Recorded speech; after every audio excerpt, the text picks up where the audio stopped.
Pemerintah Provinsi Sumatera Selatan melaksanakan sholat istisqa di halaman Geria Agung.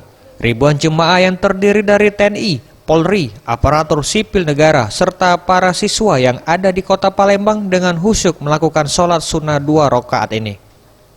Gubernur Sumatera Selatan Herman Deru mengajak semua pihak agar tidak saling menyalahkan karena semakin pekatnya kabut asap saat ini.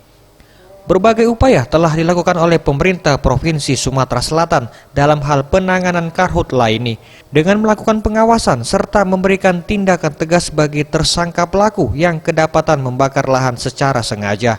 Ditambah dengan waterbombing, modifikasi cuaca dan penyebaran garam telah dilakukan untuk menurunkan hujan. Juga harus dibarengi dengan upaya kita sebagai manusia. Kita berbagai teknologi kita sudah lakukan, bahkan dengan waterbombing, TMC, maksudnya modifikasi cuaca. Bayangkan modifikasi cuaca yang berbiaya mahal itu kita lakukan 2 kali, nggak jadi hujan, karena nggak ada bibit air di awal itu. Nah, kita mau mohon kepada siapa kalau nggak kepada Allah. Nah, kedua terkait pencegahan dan pemadaman karhutla. Hari ini saya dengan Forkompinda ini masih dalam upaya pencegahan juga.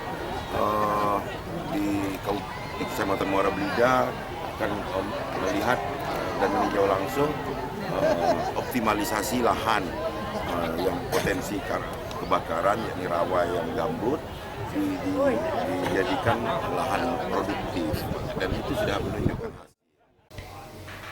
Dirinya mengimbau kepada seluruh kepala daerah di Sumatera Selatan agar dapat melaksanakan sholat istisqa guna memohon kepada Yang Maha Kuasa agar dapat segera diturunkan hujan sehingga pemadaman karhutla dapat segera teratasi.